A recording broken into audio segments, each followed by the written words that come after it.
Greetings, my name is Charles McCall, and I am the Director of Mentoring Growing Leaders. And we're going to do a short series entitled, Leadership is Making Others Great.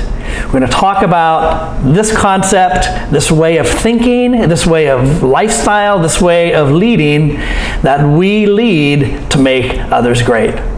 No one is going to, by the way, if you want the slides, you can email me. You can check the information below this video. You can email me. I would be happy to mail you the slides to my presentations free of charge.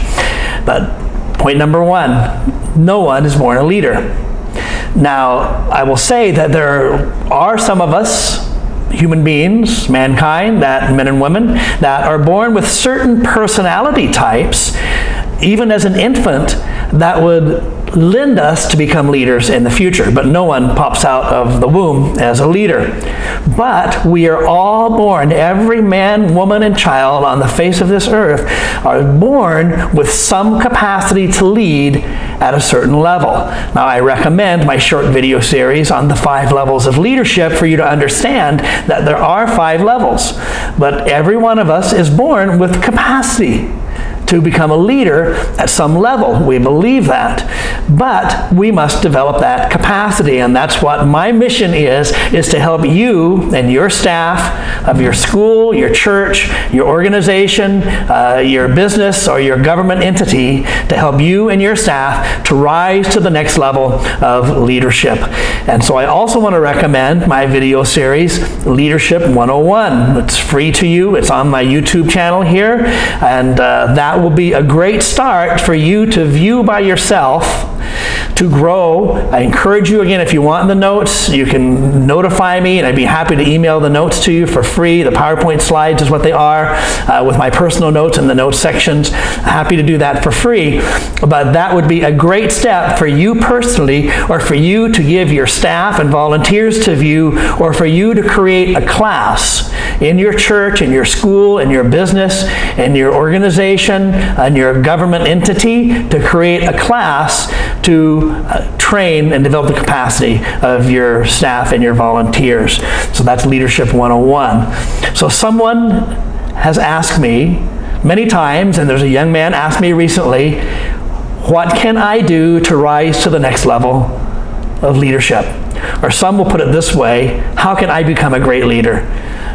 Charles, how can I become a great leader? Well, my answer to this particular young man was to, number one, view my lessons on 5 levels of leadership. I recommended to him, that's the first step. View, get my notes, and take notes, and determine what level of leadership you're at right now, and what skills and experiences and abilities that you have to develop to rise to the next level. That would be the first thing to do. I also recommended to him, view my Leadership 101. These are just foundational. These will guaranteed help you to rise to the next level if you view them, if you pay attention to them, and if you take the time to apply them to your life and the level of leadership that you are now. But my answer to the question, how do I become a great leader, for us today in this series, is you become a great leader by surrounding yourselves with great people. You become a great leader by surrounding yourselves with a great team. Here's a good, interesting question.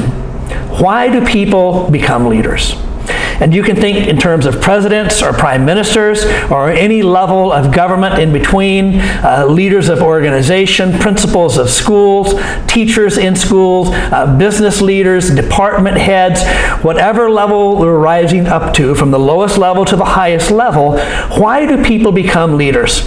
There's many different reasons, and this is an interesting book. It's kind of an old book. It's published in 2004, and I've been reading it a little bit. It's got 100 leaders. In fact, it's called Shaping History, 100 Great Leaders from Antiquity to the Present. And it's put together by Brian Mooney, M-O-O-N-E-Y.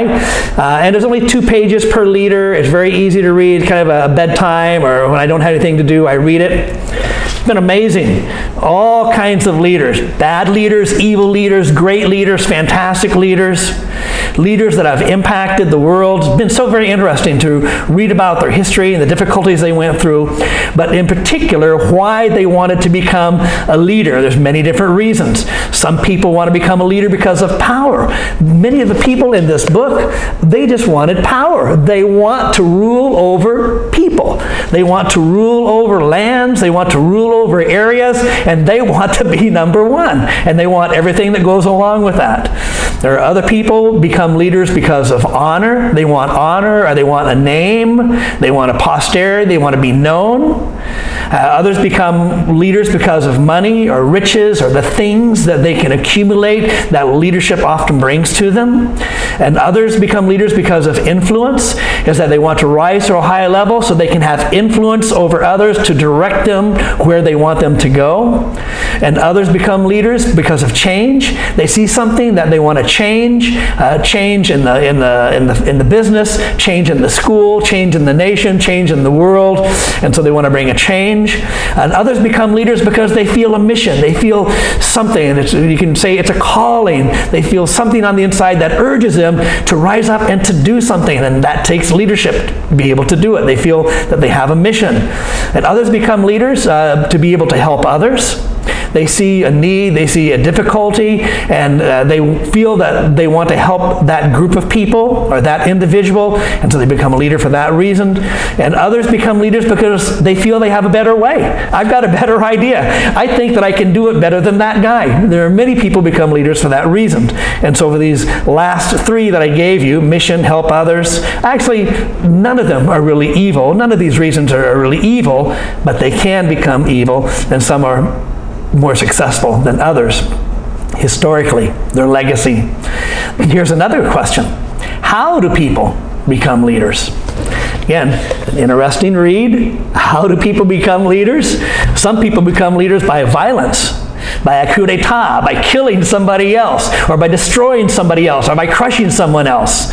And this may be a physical crushing or emotional crushing. Some people become leaders by deception and lies, by subverting someone else and manipulating someone else and circumstances to put themselves at the top. Some people become leaders by buying it, that they buy the name, they buy the position, and so they may or may not have the ability that goes along with that position, but they buy their position and they buy their leadership.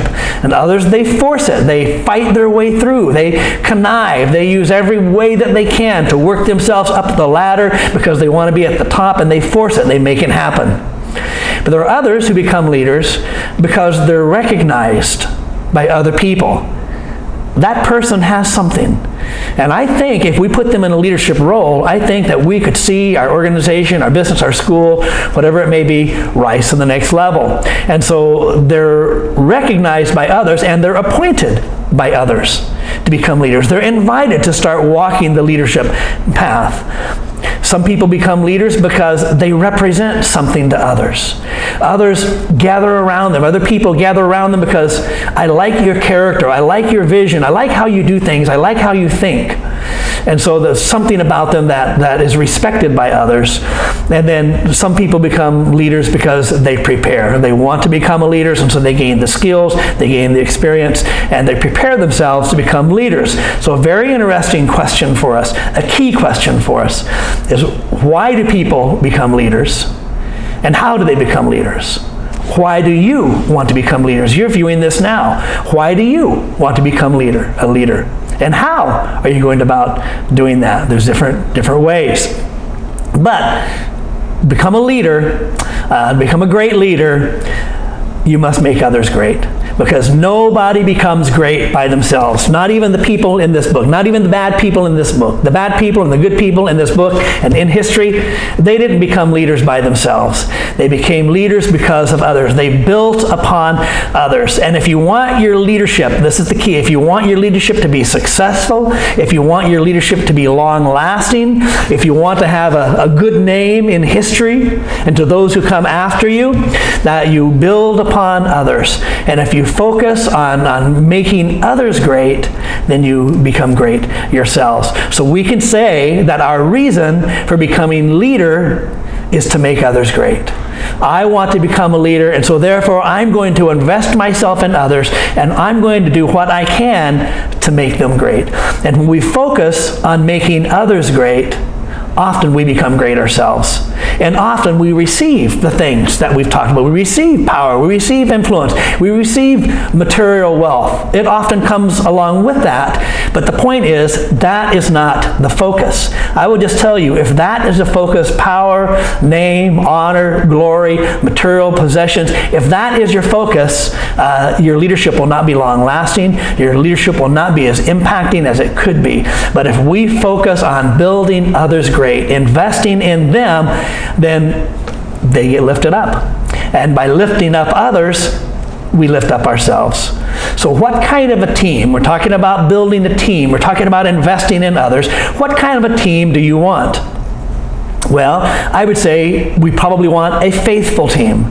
Faithful team members, people that are faithful to us, people that won't bail on us, people that won't run off when we make a mistake, or when we're a little slow, or when we don't get it. But we want people that stick with us through thick and thin. Is that the kind of people you want on your team?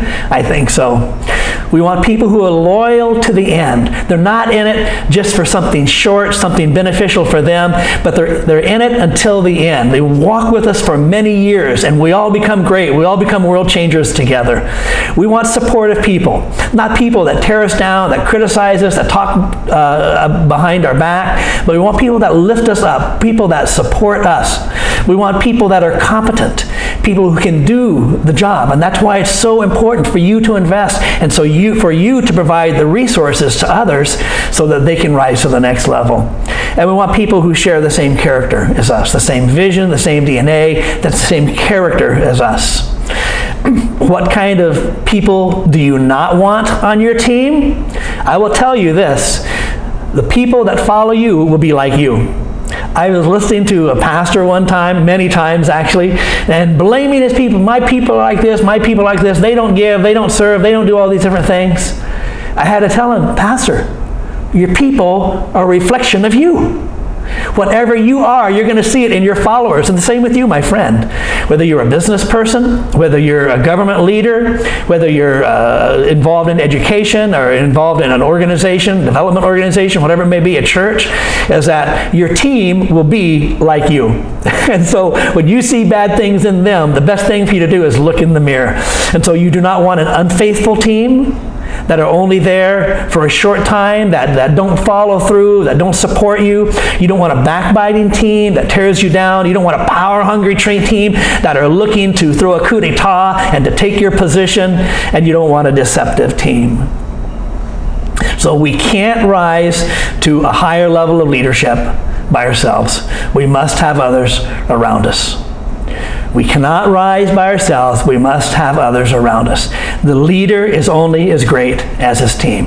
And so here's the question: how does one enable people to be great and create great teams?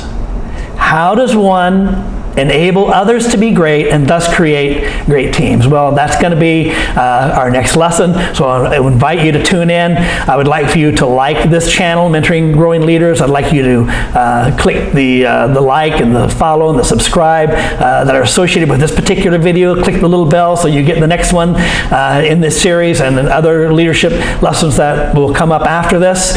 And so I want to thank you for taking time to listen. Again, if you like this, share the link with someone else and let it be beneficial and be a blessing to them as well. Thank you, Charles McCall with Mentoring Growing Leaders.